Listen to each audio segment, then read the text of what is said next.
So, I saw Mission Impossible Final Reckoning. I just got back from the theater. It is 3:30 on the Friday that it came out, May 23rd. So, I'm like not even an hour out of the theater. Like, I literally just got home from the IMAX theater. It was a little ways away, so I've had like an hour to think about it, but these are like basically my fresh out of the theater thoughts. So I'm going to start out with the non-spoiler section for all of you who just kind of want to watch this to see if it's worth your time, and then I'll get into spoilers after that. The long and short of it is, if you haven't seen it yet and you're wondering if it's worth your time, I'll basically say yes, I think it is worth going to see. I would measure your expectations. The dialogue in this is not great. It's going to come off very dumb. I'll get into that more in the spoiler section, but prepare yourself for some clunky, dense exposition. There's a lot of that. If you saw Dead Reckoning, you got a taste of it there. It's basically like those like briefing scenes in the beginning of Dead Reckoning. Like, there's a lot more of that in this movie. Stunts are good in this, like the base level spectacle that this series kind of trades in, like that's here, it's good. After the rather disappointing stunt in Dead Reckoning, at least in my book, I was disappointed with that stunt. These cranked it up a notch. I think they are not just like good physical stunt work of like, you know, a person doing a difficult thing. They're also good stunt scenes. Like, they are constructing them well to make them enjoyable instead of just like, look, Tom Cruise is gonna fall for a really long time. They are really good stunt scenes. I don't know if it's like the best in the series, but they are good ones. I'm gonna say my biggest downside with this is that I wish it trusted the audience more. I will get into that more in the spoiler section, but I feel like this treats the audience like it's stupid in some ways. Part of me is like, maybe it has to because it cost $400 million and they wanted to make sure that they didn't alienate anyone. I think they're still going to alienate some people. Like, that's kind of a question I've been thinking about a lot with some recent like stuff that's come out, and especially in like the internet age. How smart should you expect your audience to be? I think it's a difficult question to answer from a creative standpoint, but clearly for this movie they are assuming that like the audience is, they are catering to like the people who are not paying attention and who need stuff spelled out very clearly, which I find a little bit frustrating, but I sort of get it. It still makes the experience worse for me. Last thing I'll say before going into spoiler territory, I like the theme of this movie. I will say more in detail in the spoiler section, but I enjoyed like the, if we want to call it a message, it's a little bit broad, it's a little bit vague, but I generally like it, and I like that this series is committing to it, even if it's doing so a bit late into its run. So that's the end of the spoiler-free section of this review. So to get into spoiler territory, also I'll warn that I might spoil the other movies if you haven't seen those. So my expectations going into this were measured. I was hoping it would be as good as Fallout, but I was not expecting it to be. I was afraid it would be as disappointing as Dead Reckoning. Like, I was really excited for Dead Reckoning when it came out, and that movie was kind of a letdown because I feel like they just, something about like just the raw spectacle scenes that they did, I was like, I don't even need this to be a solid story, but like, I at least want the action to be fun. And somehow it's just not in that one. This, at least, like, there were still some frustrating things with it, but I was a little more prepared for those, and they still frustrate me. I'll see how I feel about them on repeat viewings, but there was enough good here that I was like, all right, this was like a worthwhile experience, and generally I can say that I like it. So it essentially met my expectations. Like, as I was sitting in the theater, like I played some. I like to drown out the non-trailer commercials with by playing music, so I played the Fallout theme, and I was like, I had that in the back of my head. Like the only two movies that I've seen of this series in theaters, I saw Fallout, which I love, and then Dead Reckoning, which was kind of a letdown. And I had both of those in my head. I was like, I should expect Dead Reckoning, but I know this series can give me Fallout. So, like, it was hard balancing those in the minutes before the movie started. So, that's my expectations, and now, like, this is the real. We're getting into spoilers here. I'll start with, like, some of the more negative stuff. So, I mentioned in the non spoiler section that the dialogue in this is not great in a lot of ways.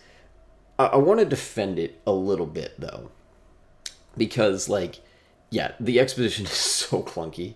I don't understand why Chris McQuarrie has decided to do this thing in both this movie and Dead Reckoning, where he will have, like, several characters say stuff that you really only need one person to do. It happens the most with, like, the presidential cabinet meetings, where he has, like, just unnecessarily big stars. He has Charles Parnell and Mark Gatiss and Holt McCallany and Nick Offerman all in a room together, and they're all just dumping exposition rapid fire, like, one by one. Like, their lines are so interchangeable.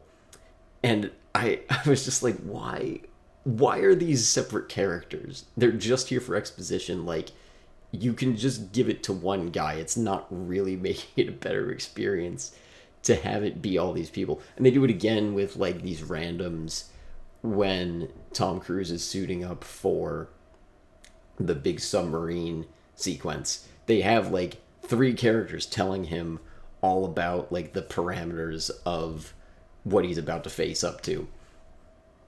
And I was like, why are there three people here? You only need one.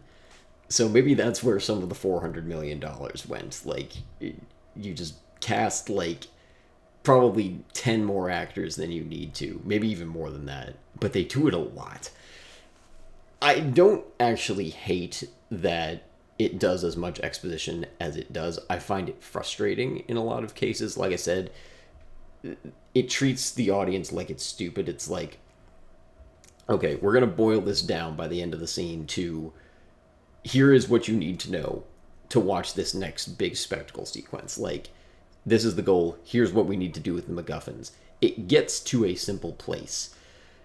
But the way that it gets there, like, I'm going to talk probably a couple times about prioritization in writing.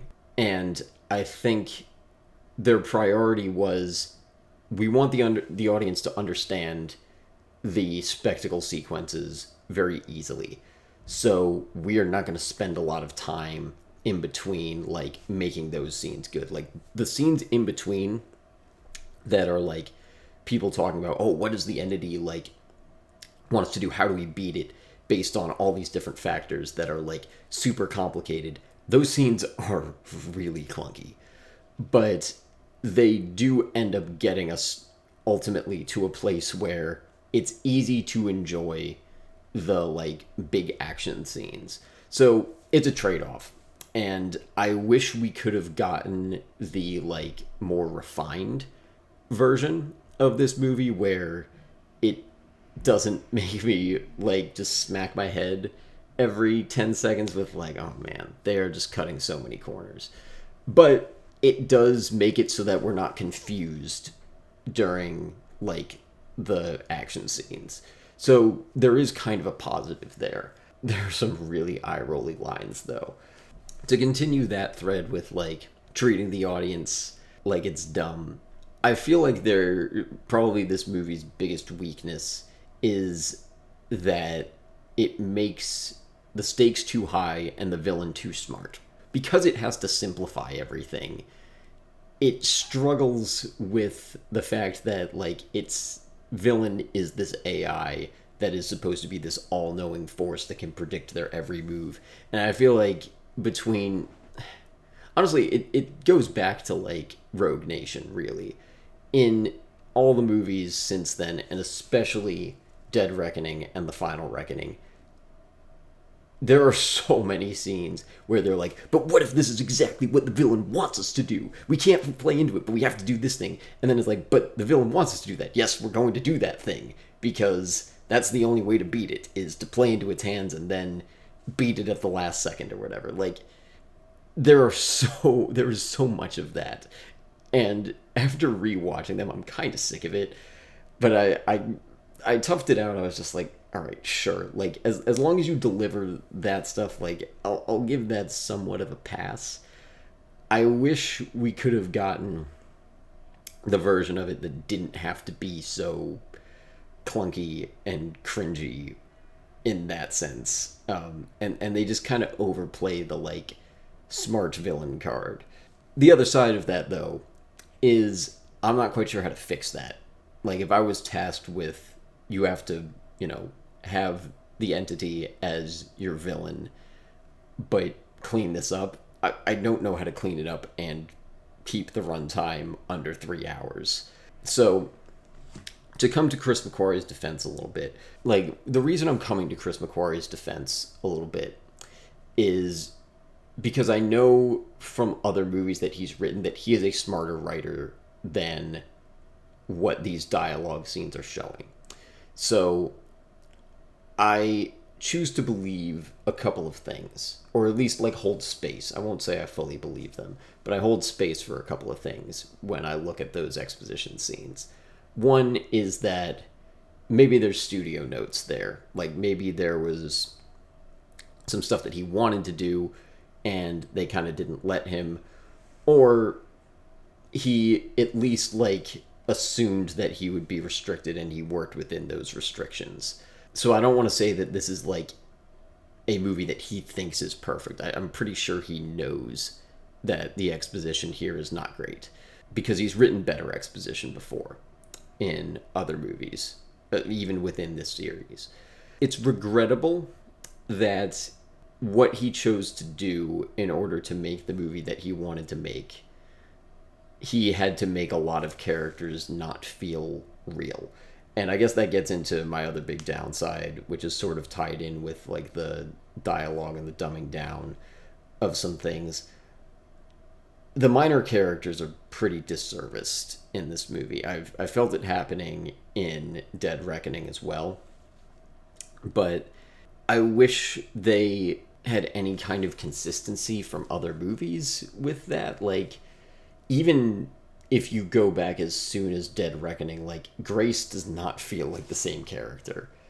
She is not exhibiting, like, any of the same traits that we learned about her. And we don't get a ton in Dead Reckoning, but, like, she seemed pretty incapable in action scenes in the first movie, and then very early on in this one, she's, like, fighting henchmen in a way that, is pretty, like, action hero coded, and that's pretty inconsistent.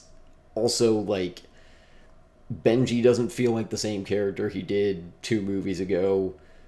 Luther doesn't seem like the same person, really.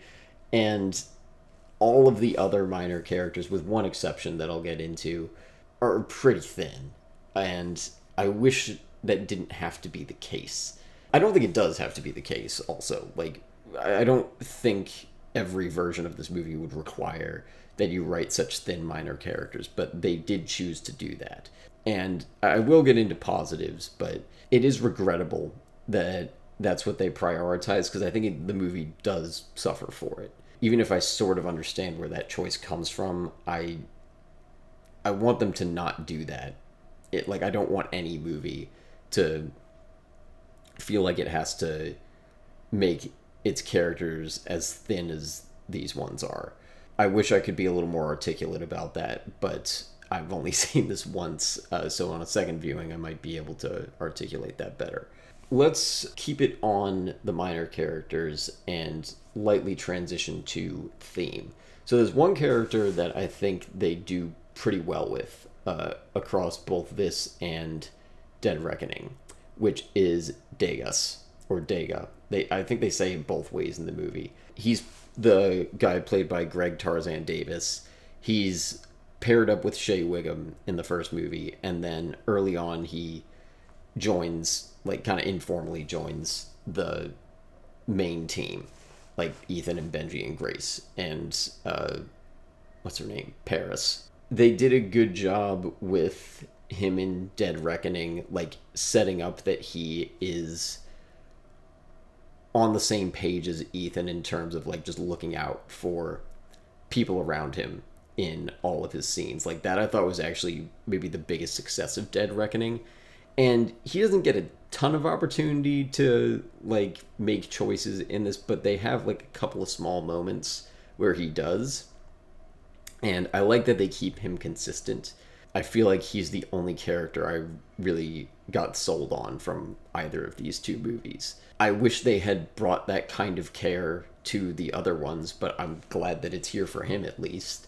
Yeah, the theme of this, it's very blunt, it's very on the nose, but I do like it. Like, the end of the movie has Luther giving this monologue that essentially boils down to, like, look out for each other. And I was like, you know what?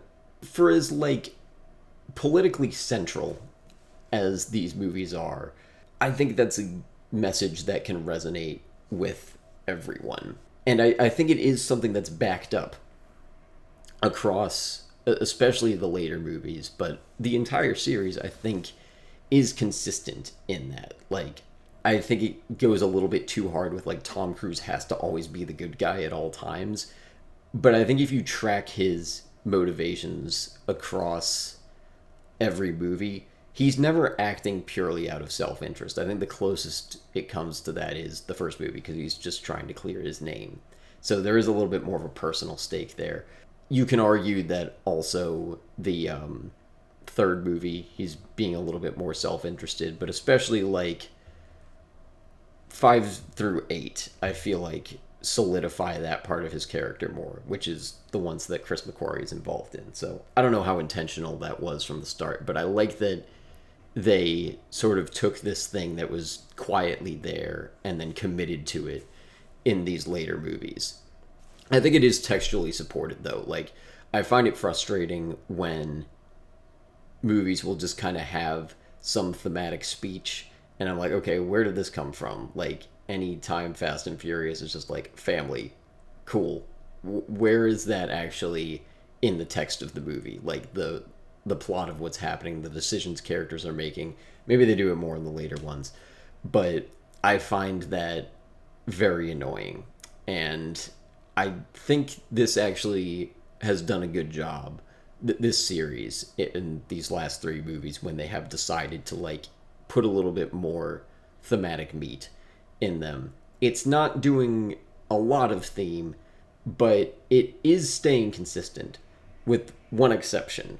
The one use of masks in this movie, this is kind of going back to the negatives, but there's one use of masks in this movie very early that kind of contradicts it. It's maybe the worst mask scene in the series. So they have to like break Paris out of jail in a very early scene, and they have Shea Wiggum and Degas escorting her through a hallway, and then Ethan and Benji in masks are these other 2 guards that like try to attack them and fire several shots that seem like they are intending to maybe kill or at least hurt. I forget exactly who they shoot at, but they shoot at multiple people, like multiple of those 3 characters. So at first you're like, oh, okay, like these are bad guys. And there's a couple of good character moments for Paris and Degas there to like protect the other people there and like grab the other guy's guns. And I was like, oh, this is great. And then they pull their masks off and I'm like, what the hell? So why were you shooting? Like, I think they like maybe even shoot at Paris, and then Tom Cruise is like, wait, don't shoot, it's me. I'm like, bro, what was that then? Like, it completely invalidates It's there's no consistency. It almost behaves as if these are one character when the masks are on, and then now it's the heroes when the masks are off, but they were not acting consistently. It's pretty bad. Thankfully, that only happens once, but that was just... I don't know. I don't feel like it would have taken that much to rewrite that scene and make it consistent. I don't get what they were doing there. Maybe that was like a reshoot or something, but that was a pretty bad scene. Thankfully, it's quick, but I feel like that's the one place where it's thematically inconsistent.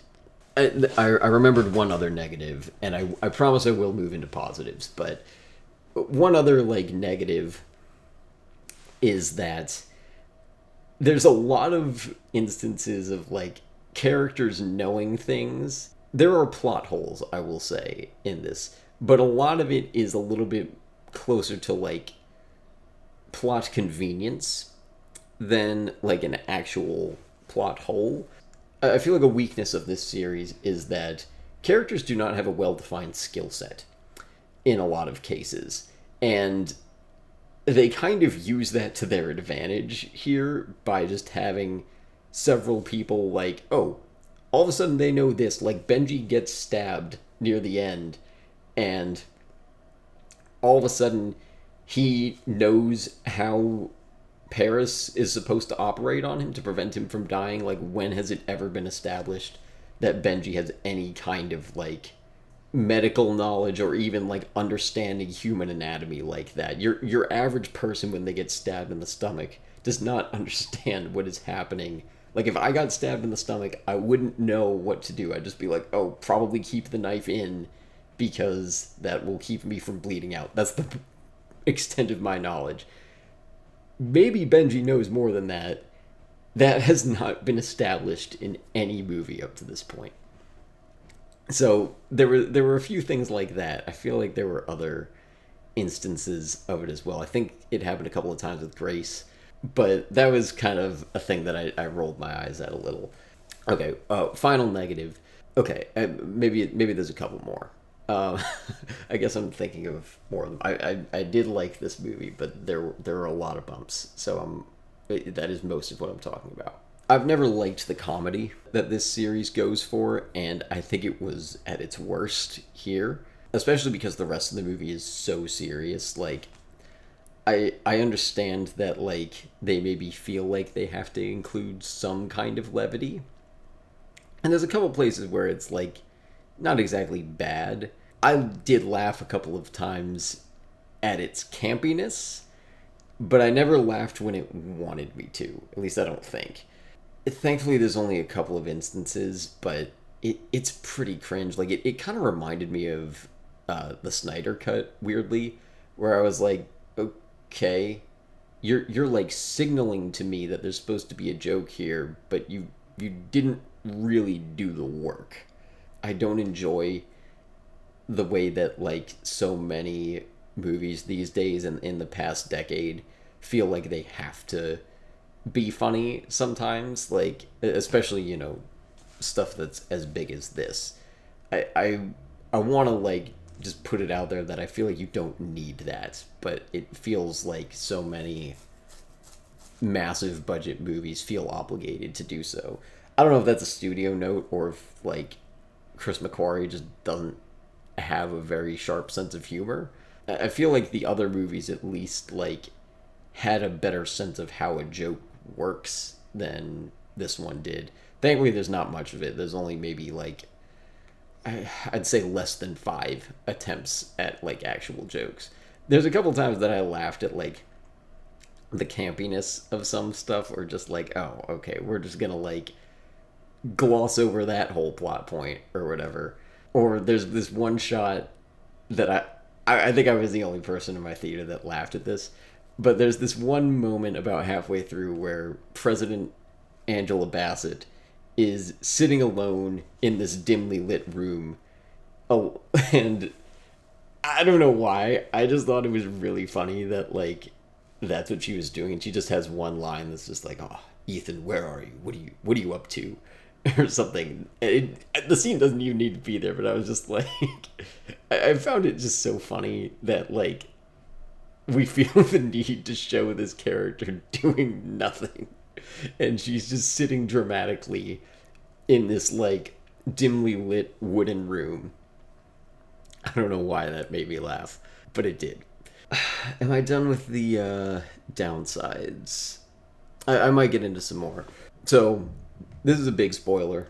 I feel like I haven't gotten that much into spoiler territory. But Luther dies pretty early in this, which I started anticipating as I thought back to, like, the teaser. Like I said, I tried to avoid the main trailer, but I did think back to the teaser, and they only show him in, like, that blue hospital shirt a couple of times. And I was like, ooh, maybe he's just at least not going to have a lot to do. Maybe they will kill him. And they do, I think, within probably 30 minutes. I don't know how to feel about it. Like, I'm sad to see Luther go because he's been here since the first movie. But I mostly felt, like, disappointed that I didn't feel more during his death scene. Because, one, they, like... I don't like how they write it. Again, the dialogue, and this is pretty bad, and that scene was no exception. It's a strength and weakness of this series that there's not a lot of carryover from past movies. It allows you essentially to jump into any movie as your first one, which is kind of a positive, but I think it does lack the, like... I'm going to say fan service for now. I think there's maybe a better word for it, but, like, it doesn't reward your loyalty to the series very much. And I almost wish that this series would imitate the MCU a little bit more, which is not a thing that I say a lot. Just in the sense that, like, I wish there was something that you could draw on from past movies. I guess I'm getting ahead of myself a little bit. Luther's last line is a callback. He says, like, what is it? Nobody beats Phineas Freak, or something like that, which is a callback to a line he had in Dead Reckoning. I didn't really like it there either, so it just wasn't... It wasn't a callback that worked for me personally. I was also kind of like, if you're gonna do a callback, do it to an earlier movie. But after I thought that, I realized, what else would you call back to? And that, I feel like, is a bit of a letdown that has carried through this whole series. Is that, like, as long as Luther has been around and stayed by Ethan's side, there's not a lot of history that we feel there. And I wish some of the earlier movies had taken a little bit of time to, like, just have them hang out a little bit more. I really like the dynamic that gets set up with them in the first movie, and then they don't do a lot with it. And in his death scene, I think you feel that, like, thinness, the lack of care and the lack of time that they've put into that relationship and Luther as a character. I did like that his death is thematically consistent, though, where he diffuses at least part of the bomb so that only he has to die instead of, like, all of London or whatever. So that was at least nice. And I also really appreciated that, you know, he leaves the, like, final message for Ethan after they attach the two MacGuffins together, and he has this, like, speech that kind of ties the series together thematically. And as I recall, that is the final line of the movie. There's a bit more that happens after, but it's all visuals. And I was like, okay, that's nice. Like, at least if... I don't know if the series is going to continue. I'll maybe get into that later. But at least if this is going to be Luther's final movie and you kill him that early, at least they give him the last line. It's a much better send-off than they did for Ilsa, for sure. But I appreciated that because Luther's just been here so long. If you're going to kill him, you got to do it right. And I'm going to give him, like, a B- on it. The final monologue makes up for a lot. I do wish they could have done a better scene for his actual death, but it's not the worst. So to get into some more positives, I did like, on the note of Luther's death, that it did feel like other characters were in legitimate danger in this movie. I straight up thought they were going to kill Ethan Hunt. I thought that going into it, and I thought that in the climax. I didn't know, of course, whether, like, I figured, you have the submarine stunt and the plane stunt that they were advertising this movie with. And I was like, okay, I assume the submarine one is going to be the end. Turns out that one is in the middle. So then when they're doing the plane stuff, I was like, okay, that's kind of fun. That's a good one to end with. And as he's falling out of the sky, I was like, oh, and then his parachute burns up. I was like, you know what? If this is going to be his last movie, he's fallen enough times. Like, I think if you're going to kill him, he should be falling from a very high place because he's done it so many times. And with Benji getting stabbed, I was like, oh, maybe they will kill all three of them. Like, I didn't feel like there was plot armor around him or Ethan or Luther. I knew, Ethan would survive to the climax and probably, deal the final blow to the entity because action movies.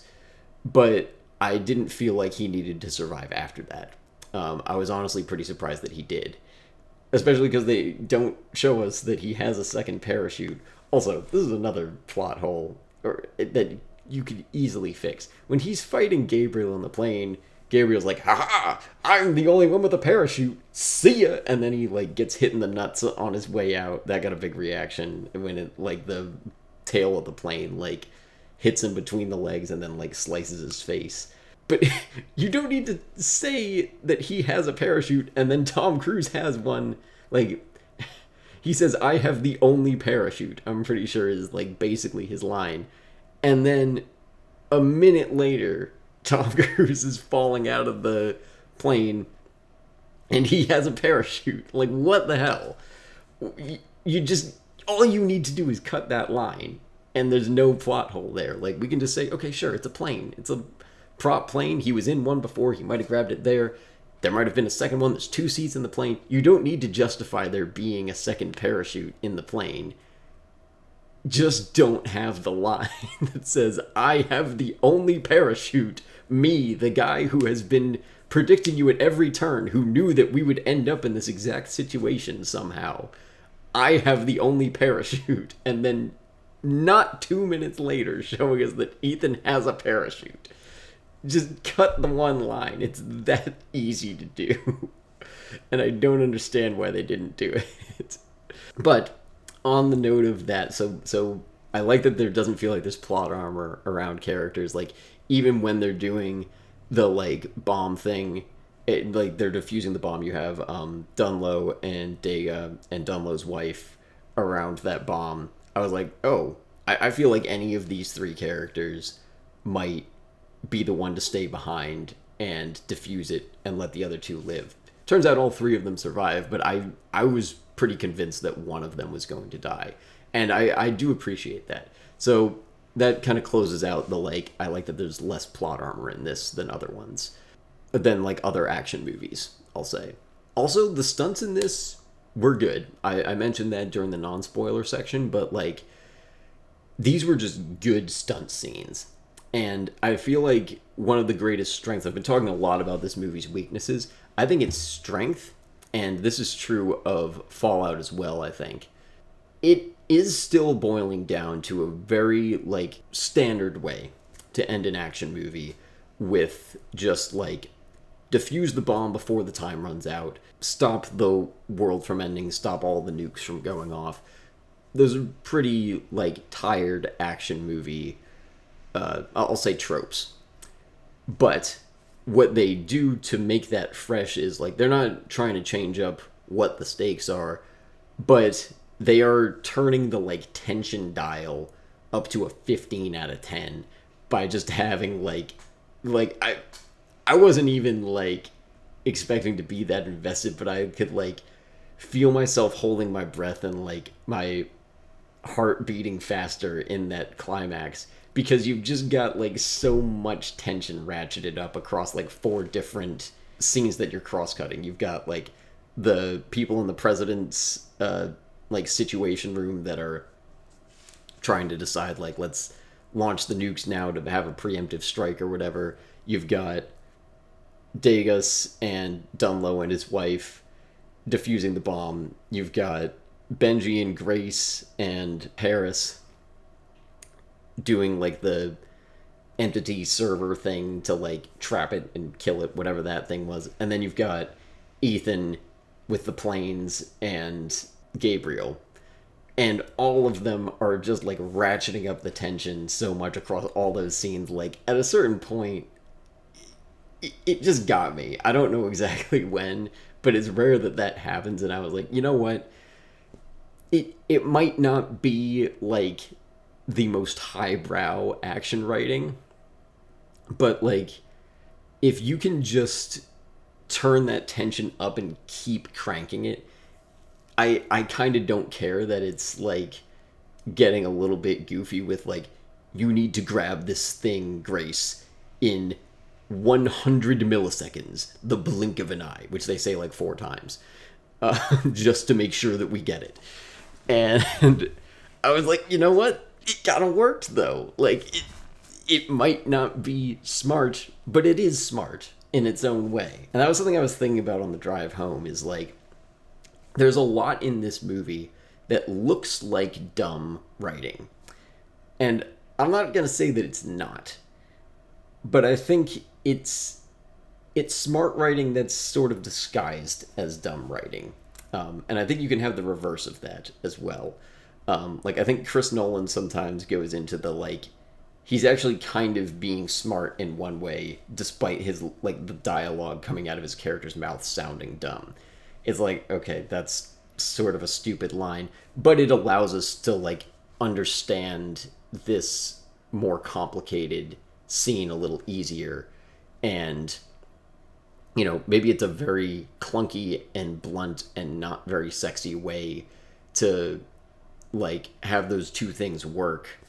But, like I've been saying throughout this, like, you gotta prioritize certain things. Every writing choice you make, like, might serve one thing but disservice another. If you're good and you have time, I think you can make those work in conjunction. That's when it is at its best.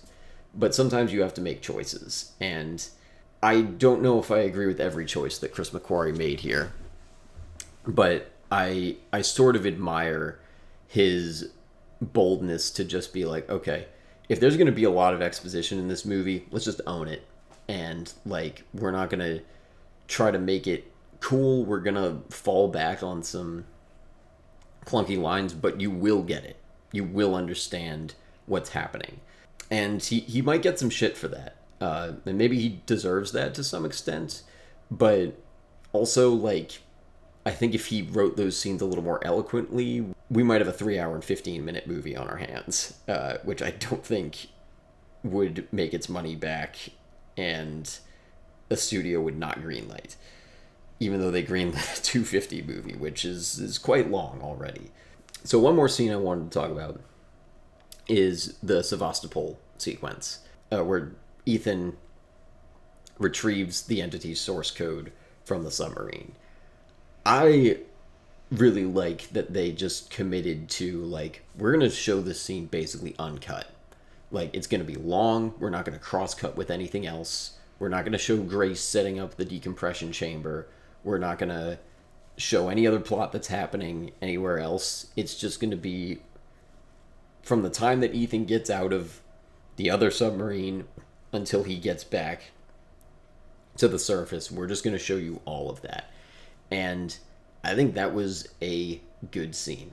I don't know if it was the best. It probably could have been a little shorter. It was pretty long. I would estimate it's probably 15 minutes. But it's pretty good. And it's kind of this series' bread and butter. And I'll take that over a Dead Reckoning motorcycle jump stunt any day, because it's an actual scene. The motorcycle jump is not a scene. the way that they do it in that movie. I think it could have been, but they chose not to make it one. And this was like, nope, this is a sequence. This is a set piece. And we are going to really bring the sauce to this set piece. I did appreciate that. And they do bring the spectacle. Like, I don't want to downplay the, like, just physical stunt work that's here. Because between that and the airplane stuff, like, the airplane stuff, I was surprised at how much I liked that. Like, there was some... I was, like, gripping my seat a little bit in some of that airplane sequence when he's, like, hanging on from Gabriel's wing. Like, that was pretty great. Those are the positives. And again, I like the theme. Those are the two elements that I think are really good. I wish they had cleaned up some other parts of it and made it a little bit of a better movie. But on the whole, like, there was enough positive here that I can deal with the negative. Like, I was a little bit scared that this would be, like, a major letdown from the rest of the series. Because even though there are some installments of this series that don't work as well for me, I don't hate any of them. I think Dead Reckoning comes closest. It's the most frustrating. And I feel like Dead Reckoning, like the disappointment that I felt with that movie, made this one go down a little easier because it like lowered my expectations a bit. There is one other thing that I wanted to talk about before I get into like where does the series go from here, which is the way that it ties into the previous movies. It does that more than I would have expected. I like some of it. I don't know if all of it was necessary, but you essentially have like three things that tie in. You have Shea Wiggum is apparently Jim Phelps' son from the first movie, which feels kind of useless to me. And they have a little bit where like he makes up with Ethan at the end for reasons. I don't even remember like exactly why he says that they're mad at each other, but like, sure, it doesn't take up a lot of time, so I'm fine with it. And then the biggest one is they have William Dunlow come back, which is it's kind of fun. Like, I didn't mind that. I feel like they made like a little bit more of a joke out of him being back than they needed to, but like as legacy sequel, like bringing back old characters go, I was okay with it. He at least has stuff to do. Like, it's not just a cheap cameo. I think it's probably the only part of this movie that doesn't work for somebody who is not familiar with the series. Like, there was certainly a lot more of, like, you know, the movie opens with basically, like, a greatest hits of the first 7 movies. Like, it almost felt like it was, like, a fan-made edit of, like, the best of Mission Impossible for, like, maybe 45 seconds. It might have been longer, but they go through, like, the whole thing. And I kind of appreciated it as someone who's, like, been watching these movies since I was 10. I was like, yeah, that's cool. It's just not something that the series has really traded in. And then they tell us, I thought this was a little bit useless, but sort of fine. They tell us that the entity is actually, like, somehow also the rabbit's foot from the third movie, which I did not see coming, but I guess you can basically do that because we never find out. Like, I'm positive that there's no way, I don't even know if they would have, like, decided this when they were writing 7. They weren't necessarily thinking, like, oh, it's also the rabbit's foot and we're going to tie that in. It kind of doesn't matter.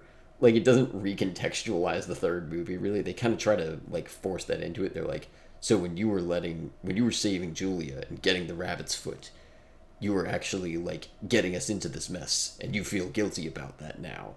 I was like, oh, okay, I don't care. Yeah, he would if that were true, but, like, you also just don't need to do that. I feel like it adds nothing, but doesn't really take away, and you're just allowed to do that because we never find out what the hell the rabbit's foot is in the third movie. So it's, like, neutral retrofitting. Like, it doesn't add anything, but it's not a problem. So I'm generally fine with it. It just feels sort of like they did a callback and, like, tied into the beginning of the series just for the sake of doing that.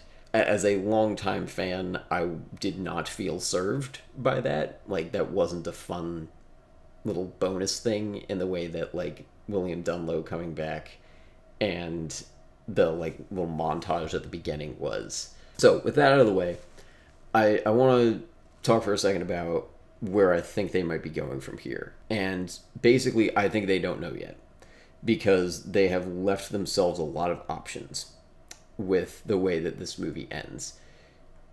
The very final scene is basically the remaining team shows up as Ethan exits, like, that tunnel in London, and he sees Benji and Grace and Degas and Paris, and they all kind of nod to each other, and then they all walk off, which doesn't make a lot of sense in context. I feel like on paper, it's like, cool, that's like a nice little cute shot to, like, end the movie with, but realistically, like, they would probably say something to each other and have more than just Grace hands him the little thing with, like, the caged entity on it, like the thing that says, hey, we won.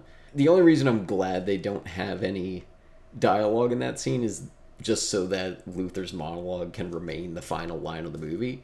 But I feel like they are doing that to keep it open-ended as to, like, whether anybody comes back. There's a possibility that they will continue the series by, like, rebooting it with a completely new set of characters that is not really tied to this series. But I feel like maybe they're not sure if Tom Cruise wants to come back for another one. I kind of think he should be done at this point. I would like to see some new creative voices coming in and get, like, an actual team, because we haven't had an actual good team in any of these movies, at least not in my opinion. So I kind of hope that they give it a few years, and I wouldn't mind being tapped for the job, just saying. Like, I would write the new Mission Impossible 1, or if we're calling it Mission Impossible 9, whatever, I would be down to write that if I'm allowed, but I'll write a couple other scripts first to, like, prove that I can. Yeah, I think, like, they're at least keeping the door open for whatever options may come their way. Also, Paramount just got bought out by Skydance, so that might lead to some shuffling behind the scenes that might affect this series. I'm going to say that's the end of this review. I don't do these sorts of things a lot, but if you liked this, if you're new here, I did a whole video essay that I put out this past week about the first 7 Mission Impossible movies, and in a little bit I'm going to rank, and when I say a little bit, that's like probably a week, maybe 2, depends on if I see this again. I will be ranking all 8 movies. I tried to not really spoil what my ranking will be. I'm pretty sure I know what it is right now, but that'll happen in a little bit. And we also have a podcast that is on a separate channel that will be linked to at the end. And you can check all of that out. I normally don't do reviews like this, but there are video essays here for you to watch, and I like to think that they're pretty good.